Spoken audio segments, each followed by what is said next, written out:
Bismillahirrahmanirrahim. Assalamualaikum warahmatullahi wabarakatuh. Apa kabar anandaku yang saleh dan salehah? Insyaallah pagi ini kita akan belajar bahasa Indonesia. Apa yang akan kita pelajari? Insyaallah kita akan mempelajari tentang pokok pikiran atau ide pokok. Diharapkan setelah kita belajar tentang pokok pikiran atau ide pokok, anandaku semua bisa menentukan pokok pikiran dalam tiap paragraf dan mengembangkan ide pokok menjadi paragraf dengan baik. Untuk mengawali kegiatan belajar pada pagi hari ini, mari kita awali dulu dengan membaca basmalah. Bismillahirrahmanirrahim. Ya, coba kita lihat ada teks bacaan di depan anandaku semua. Nah, teks bacaan ini merupakan paragraf yang tersusun. Ya, jadi ada dalam bacaan itu ada beberapa paragraf. Tandanya apa? Tandanya itu ada bagian teks yang menjorok ke arah kanan atau ke arah dalam. Ketika ada teks yang menjorok ke arah kanan atau ke arah dalam, itu berarti terjadi pergantian paragraf. Nah, coba kita amati dalam teks bacaan ini terdapat berapa paragraf? Ya, ada 3 karena ada 3 bagian teks yang menjorok ke arah dalam atau ke arah kanan. Nah, ini paragraf yang pertama, paragraf yang kedua, dan paragraf yang ketiga. Sekarang coba amati bacaan berikut ini. Bacaan ini juga merupakan paragraf karena paragraf itu terdiri dari lebih dari 1 kalimat. Paragraf itu juga terdiri dari kalimat utama dan kalimat pengembang. Nanti anandaku semua akan belajar bersama apa itu kalimat utama dan apa itu kalimat pengembang. Setiap paragraf itu terdiri dari lebih dari 1 kalimat. Nah, biasanya antar 1 kalimat dengan kalimat yang lain itu dibedakan dengan tanda titik. Setelah ada tanda titik, berarti terjadi pergantian kalimat. Nah, sekarang kita akan belajar bersama apa itu kalimat utama. Kita langsung praktek ya dalam mencari kalimat utama agar lebih mudah. Nah, ini ada teks bacaan. Apa itu kalimat utama? Kalimat utama adalah kalimat yang memuat pokok pikiran paragraf. Nah, pasti anandaku masih bertanya-tanya, apa itu pokok pikiran paragraf? Pokok pikiran adalah ide utama atau inti pembahasan dari sebuah paragraf.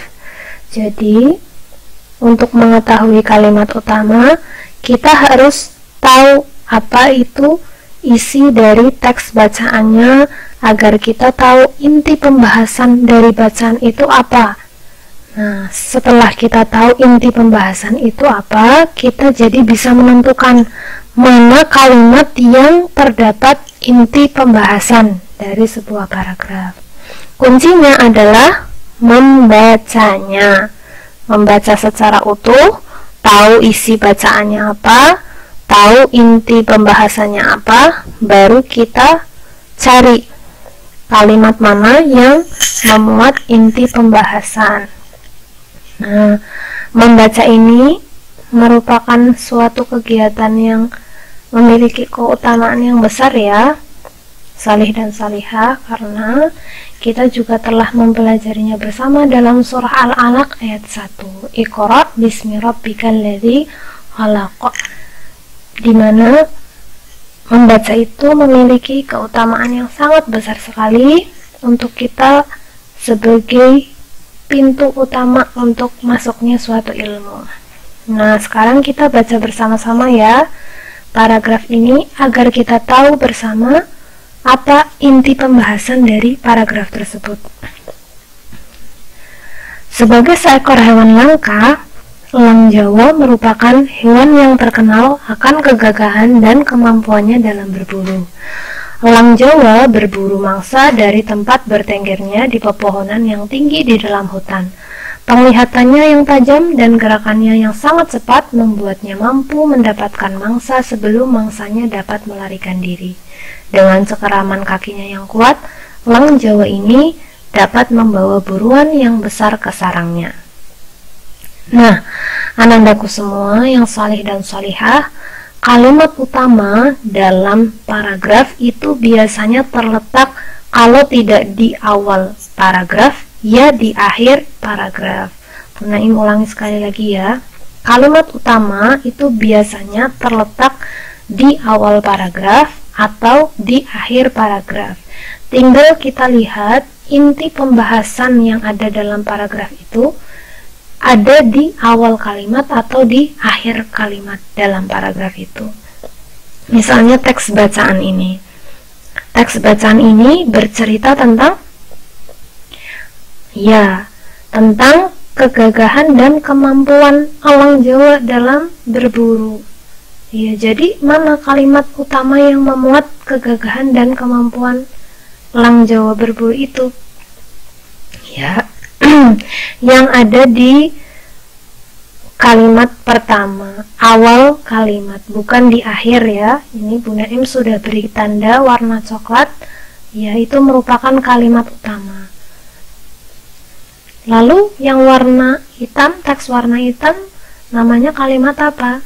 Nah, nanti kita akan pelajari bersama.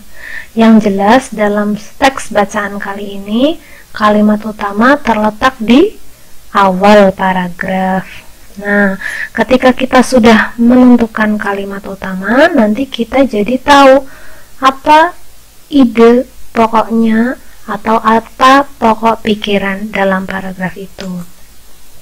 Nah, ide pokoknya tadi kita sudah temukan. Inti pembahasan dalam kalimat utama atau ide pokoknya adalah kegagahan dan kemampuan elang Jawa dalam berburu. Karena di situ kalimat selanjutnya itu menjelaskan bagaimana gagahnya elang Jawa. Oh, dia bertengger di pepohonan yang tinggi. Kemudian kemampuannya dalam berburu itu bagaimana? Oh, penglihatannya tajam, gerakannya sangat cepat, bisa mendapat mangsa sebelum mangsanya bisa melarikan diri, dan lain sebagainya. Nah, ide pokok ini juga memiliki nama lain, yaitu bisa disebut pokok pikiran, bisa disebut gagasan utama, bisa disebut gagasan pokok, atau ide pokok. Jadi kalau nanti Bu Guru atau ada soal yang menanyakan tentang apa itu gagasan utama, atau apa itu gagasan pokok, atau apa itu pokok pikiran, itu sama saja anandaku semua mencari apa ide pokok dari paragraf tersebut. Nah, tentunya kembali lagi untuk menentukan ide pokok, kita harus tahu kalimat utamanya yang mana, yang di awal kalimat, di awal paragraf atau di akhir paragraf. Nah, sekarang kita sudah tahu ya tadi yang diberi tanda coklat ini itu merupakan kalimat utama. Lalu yang tanda hitam ini bagaimana? Yang hurufnya berwarna hitam itu merupakan kalimat pengembang dalam suatu paragraf. Apa sih Bu Guru kalimat pengembang? Kalimat pengembang itu adalah kalimat yang berfungsi untuk menguraikan, menjelaskan, dan memerinci kalimat utama. Jadi tadi kan kita sudah tahu kalimat utamanya memuat kegagahan dan kemampuan elang Jawa dalam berburu. Nah, kalimat pengembangnya itu sebagai penjelas bagaimana itu kegagahan elang Jawa, bagaimana elang Jawa itu kemampuannya dalam berburu. Nah, itu dijelaskan dalam kalimat selanjutnya. Nah, yang dijelaskan ini, penjelasan ini merupakan kalimat pengembang dari kalimat utama. Nah, tadi Ananda sudah belajar apa itu kalimat utama dan apa itu kalimat pengembang. Ananda juga sudah paham kalimat utama terletak di awal paragraf, juga bisa jadi di akhir paragraf. Nah, tadi kan kalimat utamanya terletak di awal paragraf. Sebuah paragraf yang kalimat utamanya terletak di awal paragraf itu disebut paragraf deduktif. Nah, kalimat utamanya yang Bunda Im beri tanda warna coklat ya dalam kalimatnya. Itu kan letaknya di awal paragraf. Jadi paragraf ini disebut paragraf deduktif. Lalu coba, apakah ada kalimat utama yang terletak di akhir paragraf? Ada. Ya, contohnya itu yang kalian lihat diberi tanda coklat dalam teks bacaan. Nah, bagaimana kita bisa mengetahuinya? Tentu saja kita harus mengikuti langkah-langkah untuk menentukan kalimat utamanya. Dibaca dulu teksnya, kita temukan inti pembahasannya apa, dan inti pembahasannya itu terletak di mana. Nah, misalnya teks bacaan ini. Teks bacaan ini itu bercerita tentang bagaimana kucing bergerak. Nah, coba kita baca bersama-sama. Kadang-kadang kucing bergerak dengan cara berjalan, namun terkadang kucing juga bergerak dengan cara berlari. Hal ini biasanya dilakukan saat ia mengejar mangsa. Selain itu, terkadang kucing juga melompat, misalnya saat mereka terkejut. Dengan demikian, kucing dapat bergerak dengan 3 cara, yaitu berjalan, berlari, dan melompat. Nah, inti pembahasannya kan kita tadi tahu. Oh, itu pembahasannya tentang cara bergeraknya kucing. Nah, cara bergeraknya kucing itu ada di kalimat yang keberapa? Nah, ternyata itu terletak di kalimat yang terakhir. Nah, paragraf yang memuat kalimat utamanya itu ada di akhir paragraf, itu disebut paragraf induktif.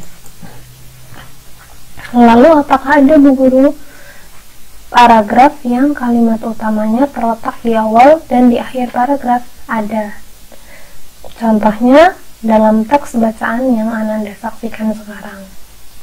Nanti Ananda bisa baca sendiri ya, bagaimana isi teksnya, bagaimana isi bacaannya, inti pembahasannya apa, dan inti pembahasannya itu terletak di awal atau di akhir paragraf. Diingat-ingat ya, kalimat utama dalam suatu paragraf itu terletak di awal atau di akhir paragraf. Itu saja. Lalu, kalau kalimat utamanya terletak di awal dan akhir paragraf, disebut apa, Bu Guru? Disebut paragraf campuran, yaitu kalimat utamanya terletak di awal dan di akhir paragraf. Nah, dari pembahasan tadi, Ananda jadi tahu bagaimana langkah-langkah menentukan ide pokok pada bacaan. Bagaimana langkahnya? Ya, yang pertama, baca seluruh teksnya dalam paragraf itu secara utuh ya, dengan seksama. Jangan sekilas saja, tapi harus dibaca dengan seksama. Kemudian setelah dibaca, kita jadi tahu inti pembahasannya apa, dan kita cari inti pembahasannya itu ada di kalimat yang pertama atau ada di kalimat yang terakhir pada paragraf. Ya, jadi harus diperhatikan kalimat pertama dan kalimat terakhir pada paragraf. Kemudian ditentukan, oh, inti pembahasannya ada di kalimat pertama atau kalimat terakhir. Nah, berarti kalau sudah ditemukan, oh, kalimat utamanya itu. Misalnya tadi kalimat utamanya ada di kalimat pertama.